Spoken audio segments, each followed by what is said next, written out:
Nagulat kami, ma'am, na ang inirereklamo nyo rito ay co-teacher ninyo. Actually, nung nagpunta kami rito, hindi namin alam na siya pala ang marereklamo namin. Eh ngayon, lahat kami gusto namin magpunta ng Korea. Sabi naman nung tong Roslyn, ay doon na kayo sa agency namin, try nyo. Mas mura doon, ganito. Kailan po dapat ang lipad sa Korea? May 2020. But unfortunately, Nagkaroon ng pandemic. okay. Ngayon, kamusta ang refund? Kayo po ba nag-apply kayo ng on your own o si Roslyn pa rin po ang Si inaasahan Roslyn pa rin ang inaasahan namin. Sabi namin, paano yung refund? Ay, hindi na yan marerefund. Basta yung agency, buhay pa ba to? Ang agency na to? Existing ba ito? Talagang may opisina. Nasilip niyo po ba? Sabi niya, naku, walang physical office Office. pala to. Di ba, dahil sa ako po ng barangay yan ba ay may physical office? Nasilip po ba yan bago bigyan ng barangay clearance? Dapat po ito ay nasilip din po muna nila bago po ma-issuehan talaga. Okay, sir, sino pong sila ang binabanggit ninyo dito? Yung BPLO? Yes po, yung BPLO sa City Hall po. Pero Ano po ba? usually, dapat din nagagawa or nagko-conduct ng inspection din ng barangay para bago magbigay ng clearance. So, ibig sabihin ba, sir, nagbigay kayo ng clearance na wala man lang inspection, basta nag-apply lang? Aakitin ho kayo, tapos pag nagbayad na ho kayo ng deposit or something, sa sobrang mura ho, talagang biglang mapapamura kayo kasi magpapawalaan Literal. po silang lahat.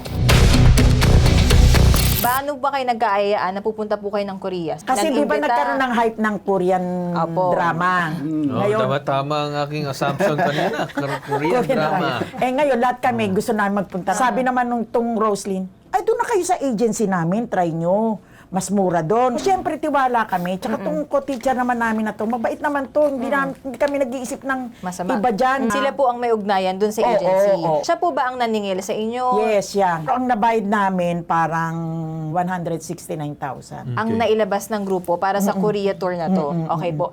Kailan po dapat ang lipad sa Korea? May 2020. But unfortunately, Nagkaroon ng pandemic. okay. Opo, kamusta yung agency? Buhay pa ba to? Ang agency na Existing to? ba ito? Talagang may opisina. Nasilip niyo po ba? Meron akong kasama na co-teacher ko, nakasama din namin. Sabi niya, naku, walang physical office pala to. Naku po. Ngayon, kamusta ang refund? Kayo po ba nag-apply kayo ng on your own o si Roslyn pa rin po ang Si inaasahan Roslyn pa rin ang inaasahan namin. Sabi namin, paano yung refund? Ay, hindi na yan marerefund. Ang main purpose ninyo ay bakit hindi kayo ni-refund. Meron tayong makausap na mismong official travel agency, ayon sa kanya, ano bang alam niya dun sa proseso usually sa mga cases na ganito. So, makakausap natin ngayon si Ma'am Rachel E. na Orino Rodelas, ang owner ng Rior Wonders Travel and Tours na isang community service partner ng Ipabitag Mo. Bilang kami ay accredited din ng DOT, kapag si airline kasi nag-cancel, it's automatic na bibigyan si client ng choices. It's either pwedeng ma-refund siya ng buo or pwede siyang ma-rebook. And then either way, pwede din siyang ipasok for travel fund. Noong mga May 2020, may alam ba kayo, ma'am, regarding dun sa mga cancellation ng mga flights? So dahil nga po wala po talagang puma-flight, talagang totally closed ang buong airline, wala talagang nagsa-flight po. Ang ginagawa po ni airline is nakikipag-coordinate po din sila sa amin na canceled ang client na to, si traveler na to, canceled din yung flight due to pandemic. Pinapapili po kung pwedeng kung rebooking or ipapasok po siya ng travel fund or refund nga po. Okay. Directly, nakikipag-usap po kami kay client since hindi pa nga din po namin alam kung kailan mag-o-open nga din yung pinaka-flights for Okay. dahil nga po pandemic. Ayun, so ini-inform namin fully si client regarding that para hindi na rin sila magtatanong sa amin kung ano bang gagawin nila, ano nang mangyayari sa pera nilang binayad. Okay. Sir, dapat aware din po lahat talaga ng travelers regarding to all the details po. Kasi syempre, hindi naman po biro maglabas ng Jesse, nagiging transparent kayo dun sa inyong mga kliyente. Tama po ba? tama po, exactly po. Ano naging sagot ni Roslyn sa inyo? Dinala man lang ba kayo sa agency or si agency man lang kinontak ba kayo tungkol sa detalye o lahat na kay Roslyn? Lahat po na kay Roslyn. So wala kayong communication with the agency? Wala po. Wala kayong personality, hindi din kayo briefed, tama ba? Hindi po. Doon sa DOT accreditation, kinakailangan ba na meron kang official physical store? Yes po, nasa requirement po yung DOT. Alright. So, ibig sabihin, ma'am, yung mga sinasabi natin na iba na nagpapakilala umano na travel agency na online na wala naman pwesto, ay posible na kolorong po sila. Siguro po, opo, masasabi kong ganun. Kasi kami po ay bilang mga travel agent, taxpayer din po kasi Ayun, kami. oo. Isa pa yan. Yes. Nakausap ng bitag ang inireklamong co-teacher na si Roslyn. at nangako ito na sasagot dapat sa aming programa. Ngunit hanggang ngayon ay hindi na ito sumasagot sa ating mga tawag dahil kasalukuyan nasa ibang bansa at hirap daw ito sa signal.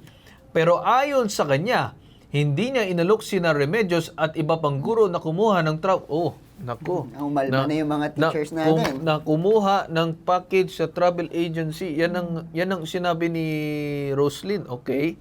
Sa katunayan, ang nagkwento lamang siya noon at sila Remedios mismo ang nagpasuyo sa kanya na magpa-avail ng Korea tour package sa Fantastic Haven. Nagmagandang loob lamang siya dahil matagal na siyang kliyente ng nasabing travel agency. Lahat naman ng kanilang ibinayad at ibinigay niya sa travel agency, walang labis, walang kulang. Hindi rin naman sila tinatakbuhan ng agency bagkos ang sinabihan pa sila na kung maaari ay i-reschedule na lang ang nasabing bakasyon pero hindi na pumayag ang mga guro. Naiibit lamang siya sa sitwasyon at mas maganda na sila Remedios na lang ang magpunta sa agency para magpapagkasunduan ang kung ano man ang magiging solusyon nito. Ikaw ang nag-ayos, sa'yo nakacentralize lahat ng usapin doon sa travel agency so meron tayong pag-uusapan na responsibilidad. The fact na tumanggap ng pera si Roslyn para ibayad yung sinasabi umano dito sa travel agency, meron na siyang pananagutan at umano'y obligasyon na sagutin ang mga problema at hinaing nitong mga lumapit sa kanya. Mas maganda makausap natin ngayon ang head ng Barangay Permit and Licensing Office ng Barangay San Dionisio, Parañaque City, si Sir Dennis Felicissimo. Hello? Yes. po. Meron bang kaukulan na barangay clearance, sir, itong Fantastic Haven Holidays Travel and Tours? Meron po. Okay. Since 2019 po, meron po sila hanggang 2024. But this year, 2025, hindi pa po sila nagre-renew. Meron ba kayong official address ng mismong agency, sir? Actually, when it comes to the official address, kinausap na po namin ng BPLO City at humihingi po sila sa amin ng letter for this particular issue para po mabigyan nila kami ng exact address po nung specific dito po sa Fantastic Heaven Holidays. Di ba, dahil sa ako po ng barangay yan ba ay may physical office? Nasilip po ba yan bago bigyan ng barangay clearance? Dapat po ito ay nasilip din po muna nila bago po ma-issuehan talaga. Okay, ng, sir, sino business pong permit. sila ang binabanggit ninyo dito? Yung BPLO? Yes po, yung BPLO sa City Hall po. Ano Pero po ba? usually, dapat din nagagawa or nagko-conduct ng inspection din ng barangay para bago magbigay ng clearance. So, ibig sabihin ba, sir, nagbigay kayo ng clearance na wala man lang inspection, basta nag-apply lang? No sir, like what I said before, when it comes dun sa sistema po, pagka nandun na po sa kanila sa one-stop shop sa City Hall po, sila na po ang nag-cater when it comes dun Okay, sa so ibig sabihin nyo, sir, you're subject to BPLO. Pagka sinabi ng BPLO, go, bigyan mo ng barangay clearance, saka kayo binibigyan ng clearance. Yes, nagkakandak po sir.